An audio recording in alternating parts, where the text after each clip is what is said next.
नमस्कार दोस्तों। जितने भी पेंशन मेरी वीडियो देख रहे हैं दोस्तों, आप लोगों के लिए बेहद ही खास जानकारी लेकर आया हूँ। बहुत सारे लोग ऐसा कमेंट कर रहे थे कि आप नौकरी के दौरान भी ईपीएस 95 जो पेंशन होता है वो ले सकते हैं, और इसमें क्या-क्या जो है रूल हैं, क्या-क्या जो ईपीएफओ के नियम हैं, और बहुत से लोगों को पेंशन में दिक्कत आती है, उन लोगों को इस नियम के बारे में जानना चाहिए, तभी वो जान सकते हैं किस प्रकार से जो है ईपीएस 95 पेंशन जो है वो आप कंट्रीब्यूट कर सकते हैं, उसको ले सकते हैं, और सबसे उसका आसान नियम क्या है और कौन से नियम नहीं जानते हैं जिससे उनको भारी नुकसान होता है। तो चलिए दोस्तों, वीडियो शुरू कर लेते हैं, विस्तार से आप लोगों को बताते हैं। फिलहाल अब बात करें तो इस स्कीम की खास बात यह है कि अगर कोई व्यक्ति 58 साल की उम्र के बाद भी नौकरी जारी रखता है तो वह ईपीएस 95 पेंशन का हकदार होता है, यानी वह नौकरी जारी रखते हुए भी जो है वो पेंशन ले सकता है।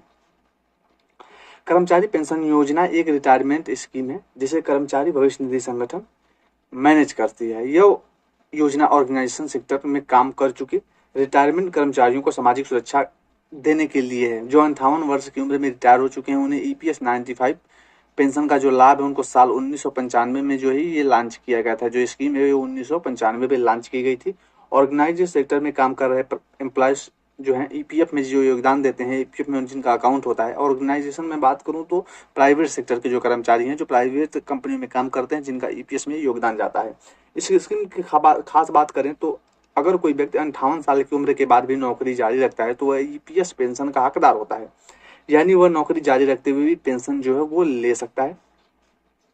इस स्कीम के तहत कंपनी कर्मचारी की बेसिक सैलरी से हर महीने 12% जो है वो कटौती करती है, और कंपनी भी इतना ही योगदान करती है। कर्मचारी के कंट्रीब्यूशन का पूरा हिस्सा जो है ईपीएफ में नियोक्ता यानी कंपनी के कंट्रीब्यूशन से 8.33% का जो हिस्सा होता है वो कर्मचारी पेंशन योजना स्कीम में जाता है, और 3.67% जो होता है वो हर महीने ईपीएफ में जमा होता है। ईपीएस 95 स्कीम उन कंपनियों और एल्टीविशन के सभी कर्मचारियों पर लागू होता है जिन कर्मचारियों का भविष्य निधि और विविध प्रावधान अधिनियम 1952 जो है लागू होता है। पेंशन के 10 साल बाद 10 साल तक जो है नौकरी करना जरूरी है। ईपीएस 95 पेंशन स्कीम में फायदा उन्हीं लोगों को मिलता है जो ईपीएफ सब्सक्राइबर होते हैं, जो ईपीएफओ सब्सक्राइबर होते हैं उनको ही इसका लाभ दिया जाता है। ईपीएफओ के मुताबिक हर वह कर्मचारी जो ईपीएफ में अपना कंट्रीब्यूशन करता है उसकी नौकरी 10 साल पूरे हो चुके हों। 10 साल तक आप लोगों को नौकरी करनी होती है।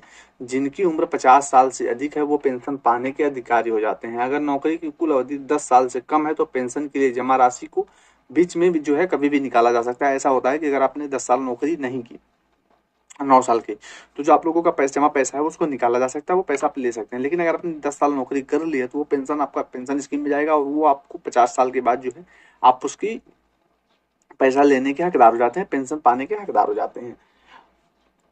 क्या 50 साल से कम होने पर पेंशन कर सकते हैं क्लेम? अगर ऐसा भी है, बहुत से लोग 50 साल से कम है, अगर वो क्लेम करना चाहें, उनकी नौकरी नहीं है, तो क्या कर सकते हैं? अगर किसी ईपीएफओ सब्सक्राइबर ने 10 साल की नौकरी पूरी कर ली है लेकिन उसकी उम्र 50 साल से कम है तो वह पेंशन के लिए क्लेम जो है नहीं कर सकता। ऐसे में नौकरी छोड़ने के बाद केवल ईपीएफ में जमा किया हुआ जो पैसा होता है वही उसको मिलेगा, और ना ही अदर कोई पेंशन जो है वो नहीं मिलेगी। 58 साल से पहले मिलने वाली पेंशन की रकम कितनी होती है? अगर कोई एम्प्लॉय जो है 10 साल तक नौकरी कर चुका है, उसकी उम्र 50 साल से 58 साल के दरमियान है, तो वह पेंशन पाने का हकदार होता है। पर पेंशन के तौर पर मिलने वाली रकम जो है उसे कम मिलेगी, यानी अगर वो 10 साल नौकरी कर चुका है तो 50 साल की उम्र के बाद ही वो अर्ली पेंशन क्लेम कर सकेगा। हालांकि अर्ली पेंशन क्लेम पर हर साल के हिसाब से 4% पेंशन घटाकर जो है वो दी जाती है। उदाहरण के तौर पर अगर कोई ईपीएफ में 55 साल की उम्र में मंथली पेंशन चाहता है तो उसे अमाउंट 88%, जैसे 100% माइनस 3 × 4 ही जो है वो दिया जाएगा। ईपीएस के तहत विकलांग पेंशन का भी प्रावधान है। अगर आपको बता दें कि ईपीएस के तहत विकलांग पेंशन का भी प्रावधान है। उन सदस्यों को आर्थिक मदद प्रदान की जाती है जो अपनी सर्विस के दौरान अस्थायी तौर पर या किसी तरह से विकलांग हो जाते हैं। ऐसे मेंबर के लिए उम्र जो है 10 साल तक पेंशन फंड में योगदान जो है करने का शर्त उनके लिए लागू नहीं होता है, जिनका किसी घटना में जो है काम करने के दौरान विकलांग हो जाते हैं। उन लोगों को 10 साल योगदान देने की जरूरत नहीं है, उनका लागू नहीं होता है। अगर किसी मेंबर ने 2 साल भी ईपीएस में कंट्रीब्यूशन किया है वह इस पेंशन का हकदार होगा। अगर उसे चोट लग जाती है, अगर वो विकलांग हो जाता है, 2 साल भी अगर वो वर्किंग किया है, तो वो जो है पेंशन पाने का हकदार है, वो पेंशन जो है ले सकता है। फिलहाल दोस्तों ये जानकारी कैसी लगी? अगर और भी आप लोगों को ऐसी नई जानकारी तो चाहिए तो चैनल को लाइक करें, सब्सक्राइब करें और अपने दोस्तों तक जो है ये जानकारी शेयर करें।